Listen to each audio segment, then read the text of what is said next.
J'invite maintenant Mme Montpetit à présenter le lauréat du prix Athanase David en littérature.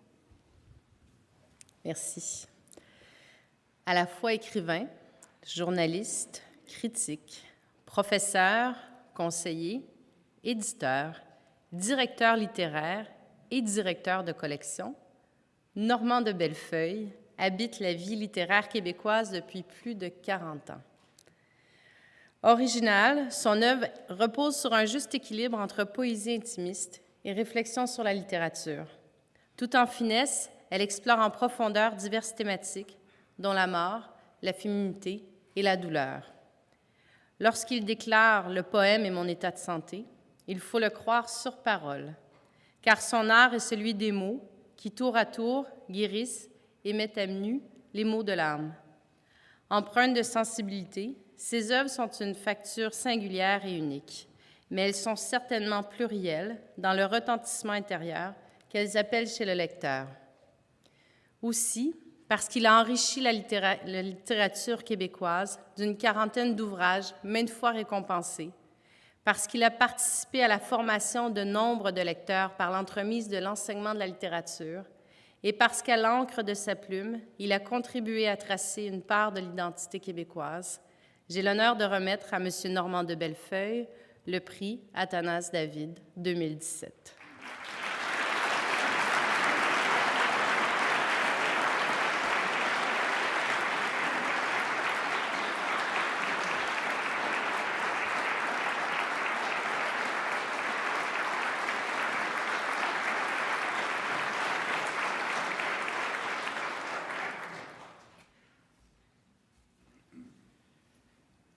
C'est là qu'on voit qu'on a vieilli un peu.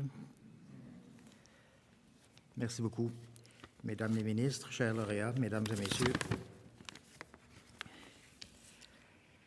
Un jour, il y a 4 décennies de cela, un étudiant à qui je tentais désespérément d'enseigner à peu près les raisons de la poésie, du moins quelques paramètres de la chose, me dit comme ça, sans scrupule, ni heureusement sans aucune culpabilité, la poésie, pour moi, ce n'est que du vent.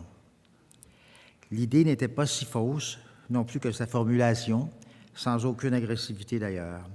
Depuis 4 décennies aussi, je ne cesse d'imaginer qu'un jour j'arriverai à écrire cette histoire du vent, qu'est, à sa façon toute particulière, la poésie.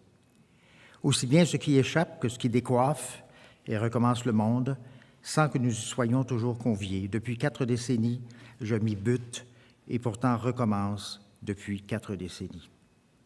Sachant que l'exploration sera sans issue satisfaisante, heureusement, car le vent n'a pas à être ni expliqué ni apprivoisé. Le vent n'a qu'à être là, au détour de chaque phrase, de chaque ligne, de chaque vers, comme on disait jadis, il n'y a pas si longtemps. J'ai amorcé cette quête du vent sans jamais vraiment m'en désoler, non plus que sans m'en réjouir. Chaque matin à l'aube, le vent, et chaque matin à l'aube, les mots qui peut-être conviendraient à cette interminable mais impossible histoire du vent. Il y eut là depuis même un peu plus de 4 décennies, autant de bonheur que de désespoir, mais cette comptabilité vraiment ne m'intéresse guère, car l'histoire du vent n'est pas de cet ordre, non plus que de son intrigant désordre. Un trou noir, parfois à l'aube, un trou noir souvent à l'aube, devant l'écran pourtant lumineux et accueillant aux mots, à tous les mots du vent, qui font parfois que le temps s'écoule avec douceur sans aucune vérité catégorique. Alors je suis guéri de toute blessure et je crois que ces mots du vent sont suffisants à ma guérison. Voici une phrase que le vent, avant-hier même, m'a soufflée. Je cite le vent. « Secousse de crucifix aussi bien que moteur de chat. » Je n'y comprends strictement rien. Eh bien, voilà pourquoi, il y a un peu plus de 4 décennies à sa manière, cet étudiant avait raison. Et pourquoi chaque matin à l'aube, je m'y acharne encore et toujours. Un jour, peut-être, si on me prête encore quelques décennies, je réussirai peut-être à raconter la véritable histoire du vent. Je vous remercie.